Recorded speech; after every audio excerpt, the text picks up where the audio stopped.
let's talk a little bit about being a cheapo, and how did I become a cheapo? Because I wasn't always a cheapo. I swear to God, I was never always a cheapo guy. So back in the 90s, when I had like a Sega Genesis, a Super Nintendo, and then I got a Sega 32, a Sega CD and a Sega 32X and a Jaguar and a Panasonic 3DO, and then I got PlayStation and Saturn and Nintendo 64. I was one of the hardest of the hardcore. I mean, I was ridiculously hardcore gamer guy, because what I would do is I would buy the systems and the games the day they came out, and I was constantly going to Software Etc., constantly going to Electronics Boutique, constantly going to Toys R Us, constantly going to various stores, because games would sometimes arrive on any given Sunday.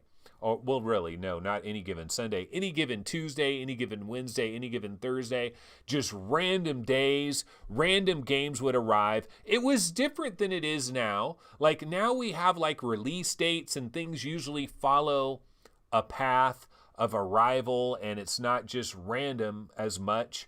Although in the VR world, it is kind of random. We don't get release dates and things do just come out. So it's almost like going back to the old schools as far as that goes. But I would buy physical games and I would pay the full price. Like I would get a Nintendo 64 game like Shadows of the Empire, $69.99, $70 or whatever it was. I'd buy it the day it came out. And this continued all the way through into original Xbox, PlayStation 2, Dreamcast, Nintendo GameCube, buying games immediately, and buying multiple games every month, spending hundreds and hundreds of dollars. And really, if you think about it, over a year of time, I would spend thousands of dollars, like multiple thousands of dollars every year on this video game hobby. I was absolutely, completely addicted, and I just had to have things immediately. I didn't care how much things cost. When I had an Xbox 360, one of my absolute favorite games on the Xbox 360 was Fallout 3. Fallout 3, okay? Emphasis on the number 3. That is one of my favorite video games of all time. It ranks in my top 10 with other stuff like Super Mario World, Legend of Zelda, A Link to the Past, like some of the all-time greats that we've had over the entire lifetime of video games. I would put Fallout 3 up in there. That game was magical, man. I spent so many freaking hours in that game.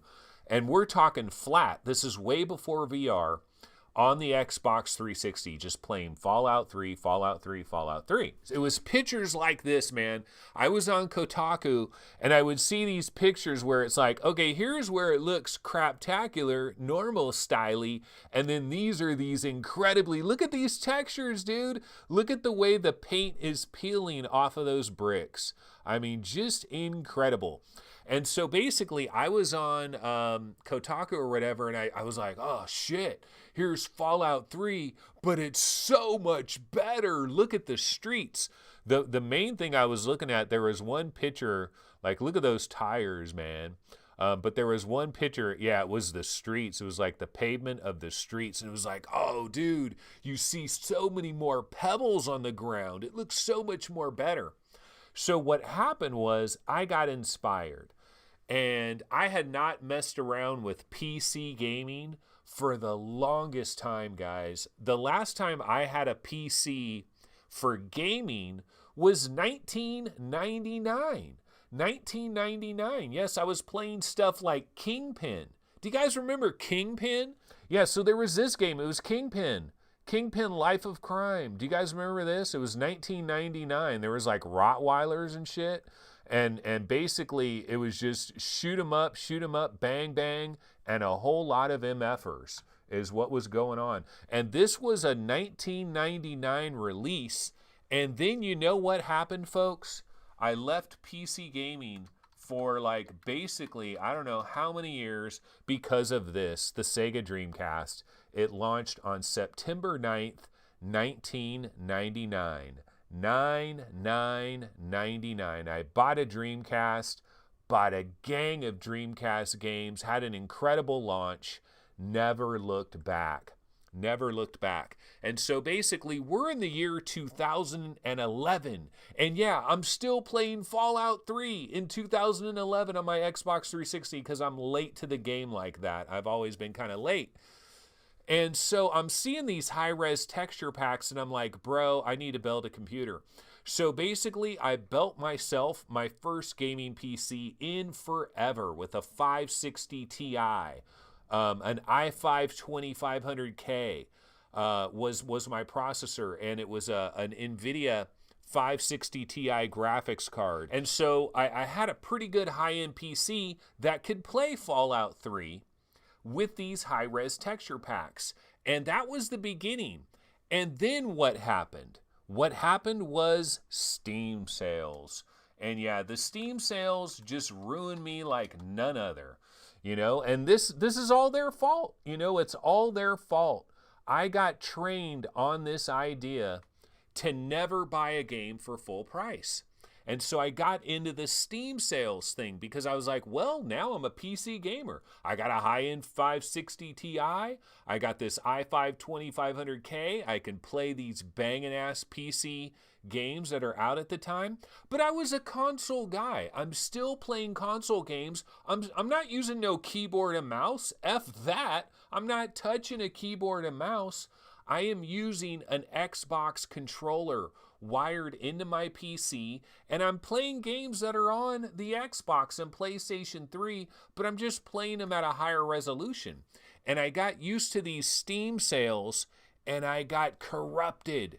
I got corrupted by the Steam sales because basically I started to learn that I could get everything for about $7.99, $6.99, $5.99, $9.99. I got trained on how to not pay full price on games and just never pay full price on games. And then after you do that for so many years, you get accustomed to it. Then I get this Xbox One and I get a PlayStation 4, and it's like they didn't got no freaking Steam sale deals. There ain't no games for $4.99, $5.99, $6.99 and stuff. You guys ever check this website out? Let me go ahead and show you over here. Cheap Ass Gamer. I literally have not been to this website in probably 5 years, maybe. It's been about 5 years since I've been to this website. But basically what this website does is it basically shows you every deal that's going on everywhere, every little freaking bundle deal, every kind of deal with this and deal with that. But it's very retail based. So it's more based on like actually going to Target or Walmart or Best Buy or something like that. But they also have like the humble indie bundles and all of that. So I got into this and I just...